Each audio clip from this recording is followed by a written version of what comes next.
세월호 사고 책임자에게 구상권을 행사하는 특별 법안을 내겠다. 어제 박근혜 대통령이 이런 언급을 했죠. 관계부처들 벌써 협의에 들어갔습니다. 이 사고를 낸 기업에게 책임을 묻는다. 정부가 당연히 해야 할 일인데, 그런데 일반 국민들의 법감정과는 달리 이 법률 전문가들은 이 구상권 행사에서 성공시킨다는 게 말처럼 쉽지 않다.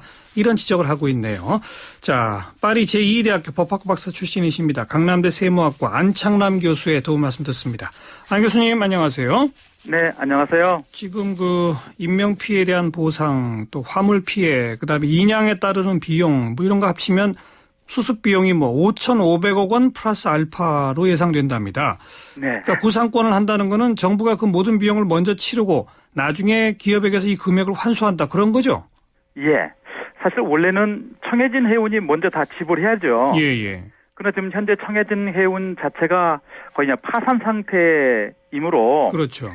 세월호를 인양을 해낼 때 그 인양 비용 등을 지급할 수 없는 형편입니다. 예. 그렇다고 해서 인양을 안 할 수도 없는 거고요. 예. 그래서 정부가 먼저 관련 비용을 지급하고 나서 나중에 이제 청해진 해운한테 구상 청구를 하여서 예. 정부가 미리 지불한 비용을 회수하겠다. 그런 얘기입니다. 근데 방금 말씀하신 것처럼 청해진 해운은 지금 거의 파산 상태라면서요. 네네. 그러면 여러 가지 은행 빚도 있고 이걸 갚지 못하고 예. 또 실제로 자본금도 그렇게 얼마가 또 되지가 않습니다. 그러니까 그러면 정부가 미리 돈을 치르고 청해진 해운 측에 구상을 한다고 해도 청해진 해운이 가진 게 없고 청해진 해운 회사 자체가 없어져 버리면 구상권 청구할 대상이 없어지는 거 아닙니까?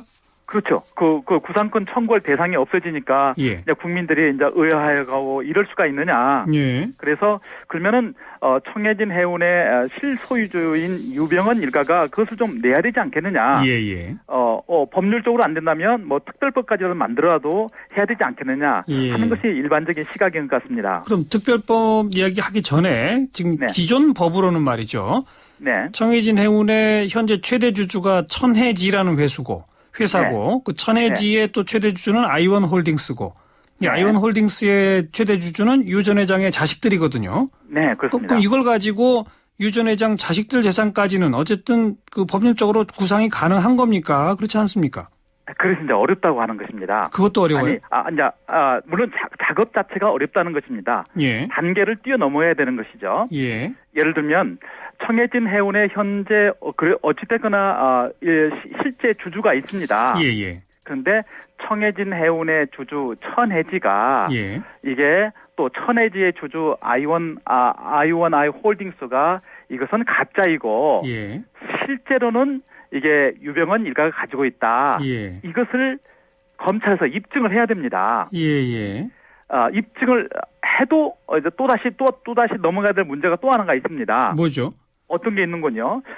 상법은 기본적으로 주주에 대한 책임을 극히 한정적으로 하고 있습니다. 예. 예를 들면 주주는 주주와 경영의 책임은 일단 분리를 해놓는다는 것이 상법의 책임이거든요. 예. 그래서 주주가 만약 회사가 잘못된다면 주주는 자기가 출자한 금액을 갖다가 손해 보면 그것은 이제 끝이다. 이런 논리가 있습니다. 아하.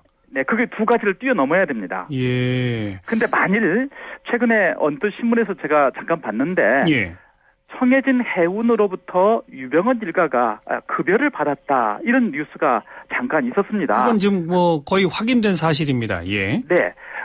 급여를 받았다는 얘기는 청해진 해운의 대표이사라든지 이사의 어떤 역할을 했다라는 것이 일단 심증은 가지 않겠습니까? 그렇죠.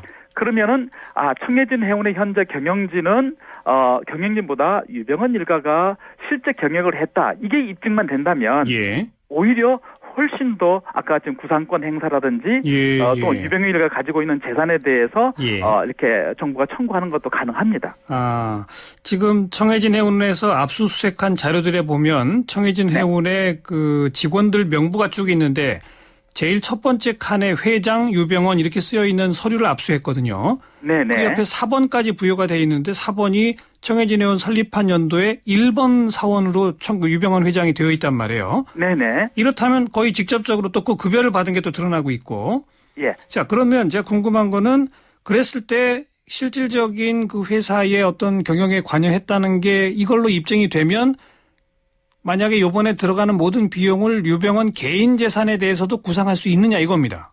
예, 경영 책임을 물을 수가 있는 거죠. 예, 예. 경영에 대한 책임을 물을 수가 있는데 예. 그 입증이 쉽지 않다는 것입니다. 예. 단지 이렇게 어떤 회사 조직도의 회장이라고 해서 정말로 회장 역할을 했는지, 문제는 아하. 정말 회장 역할을 했는지가 문제가 되지 않겠습니까? 예, 예, 예.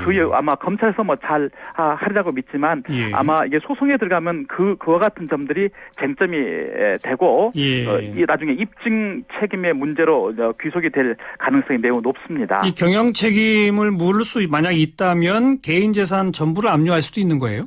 근데 책임의 정도를 따져봐야 됩니다. 어느 정도여야 됩니까? 그 책임이? 그래서 이제 일반적으로 법리 예를 들면 지금같이 지금 유병헌 일가 중에서 이제 불법 행위를 했다라고 하는 부분들이 세월호를 갖다가 불법 증축했다든지 뭐 개축했다 이런 내용이지 않겠습니까? 예, 예. 그러면은 그 불법 증축한 세월호가와 그 사건이 세월호 침몰과 어떤 인과관계가 있는가? 예, 예. 그 정도를 따져서 배상 책임이 결정이 됩니다. 예, 예. 그러니까 증축했다고만 해서 이것이 배상 책임을 다 내야 된다, 5,500원을 다 내야 된다 이런 것보다는 예. 그 증축한 것이 결국은 침몰하고 어떠한 영향을 몇 퍼센트 정도 주었겠는가? 알겠습니다. 예. 그런 걸 따져봐야 됩니다. 이미 구속된 청해진 해운의 사장 같은 경우는 네. 그 상습적으로 화물을 과적했다. 그리고 평형수 같은 걸 줄였다. 네. 이런 걸 다 보고받고 알고 있었다. 그럼에도 불구하고 그냥 그렇게 지시했다. 이런 것 때문에 지금 구속이 돼 있는 상태 아니겠습니까? 그렇습니다. 그러니까 바로 이런 증축, 과적 뭐 이런 등등의 유병헌 전 회장이 개입했는지 이걸 밝혀야 예. 한다는 거로군요. 그렇죠. 예. 그렇게 네, 됩니다. 네. 그것만 밝혀내고 법원이 그걸 인정하면 유병헌 전 회장의 모든 개인 재산을 다 구상할 수 있는 겁니까? 다는 안 될 겁니다. 아까 같이 유병헌 회장이 구체적으로 얼마만큼 불법 행위를 했는지에 대한 예. 그것을 이제 계량 분석을 해봐야 되겠죠. 얼마만큼 됐는지 예. 그리고 그 피해 지금 현재 5,500억 정도 난다는 그 금액에 예. 과연 유병헌 회장의 불법 행위가 얼마만큼 영향을 미쳤는지 그 비율을 그냥 계산을 해봐야 될 것입니다. 예, 예. 일단 유병헌 회장의 아들이나 딸 이런 사람들은 아이원홀딩스 주주로 일단 관여가 다 돼 있거든요. 법률적으로. 예, 법률적으로 돼 있죠. 그런데 이제 이 아이원홀딩스의 주주라고 하는 것이 과연 이번 세월호 사고에 영향이 있느냐 없느냐 이걸 또 입증을 해야 되는 거로군요. 예, 그렇습니다. 그 상법상 이게 법인격 부인이라고 하는 용어를 씁니다. 법인격 뭐요? 부인. 법인격을 인정하지 않는다. 네. 즉 아이원홀딩스는 이것은 페이퍼 컴퍼니다. 어허. 그리고 실제 소유주는 아까 유병헌 일가가 가지고 있는 것이다. 예, 예. 이런 논리가 되어야 되는데 예. 우리나라는 이제 유럽 계통의 법국가 체계인 우리나라는 법원에서는 아주 인색합니다. 법인격 그래요. 부인을 하는 것이. 알겠습니다. 네. 그래서 이제 대통령까지 특별법을 언급한 건데요. 네. 그럼 특별법에 어떤 내용을 넣게 되면 기존 상법에서는 어려운 게 좀 용이할 수 있을까요? 지금 제가 이렇게 말씀드렸던 어려운 점들입니다. 예. 이렇게 되면 이제 법원에 가서 소송이 붙었을 때 과연 국가가 이길 수 있겠느냐. 예. 이런 저런 얘기인데 아마도 특별법에 담을 수 있는 내용들은 청해진 해운의 실소유주한테는 책임을 묻는 방법.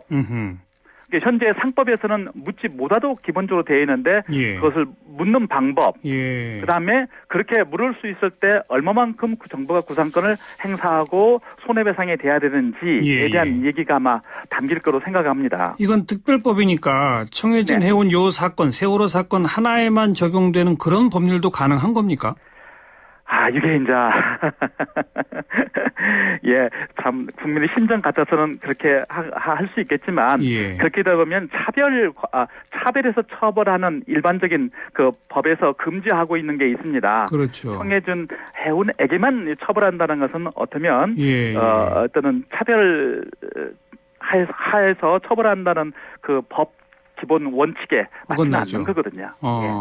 그러니까 청해진 해운 세월호 사건 하나에만 적용되는 특별법은 아니고 네. 대신에 일반적으로 가야 되겠죠. 일반적으로 가야 되는데 상법보다 조금 더 강화된 그래서 경영상 책임을 더 물을 수 있는 그런 어떤 내용이 들어가야 되겠군요. 네, 맞습니다. 그런데 만약 그런 특별법을 만들었다 하더라도 네. 소급 적용이 되는 거 아닙니까? 지금 요걸 그 청해진 해운에다가 적용하려면? 예, 청해진 해운의 입장에서는 뭐 그 얘기를 할 수 있을 것입니다. 예. 근데 아까 특별법 할 때 그 기본적인 잣대가 이렇습니다. 예. 아까 청해진 해운의 이제 재산권을 어찌됐든 특별법을 통해서 유병헌 일가의 재산권을 침해하는 것이지 않겠습니까? 그렇죠.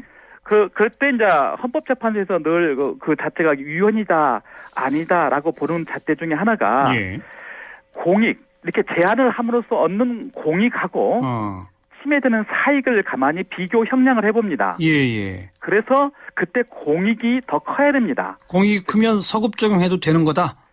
그렇게 되면은 이제 특별법으로서 국민의 재산권을 제한이 가능하다 이런 얘기가 되는 것이고요. 예. 두 번째 질문하신 그럼에도 불구하고 소급 입법이 아니겠느냐 그러니까요. 하는 그런 논란은 분명히 있습니다. 예. 우리나라 형법 체계상 소급 입법에 의한 처벌은 거의 예외적으로 몇 개는 있었죠. 과연 거기에 이게 해당될지는 아마 알겠습니다. 헌법재판소에 가서 따져볼 수도 있지 않겠는가. 아마 청해진 해운 측에서는 그렇게 생각할 수도 있을 거라 생각합니다. 지금 법무부가 그래서 아주 골머리를 앓고 있군요. 예, 맞습니다. 법적으로 넘어야 할 산이 이런 것들이 있군요. 네, 또 말씀 여기까지 들을게요. 고맙습니다. 네, 감사합니다. 강남대 세무학과 안창남 교수였고요.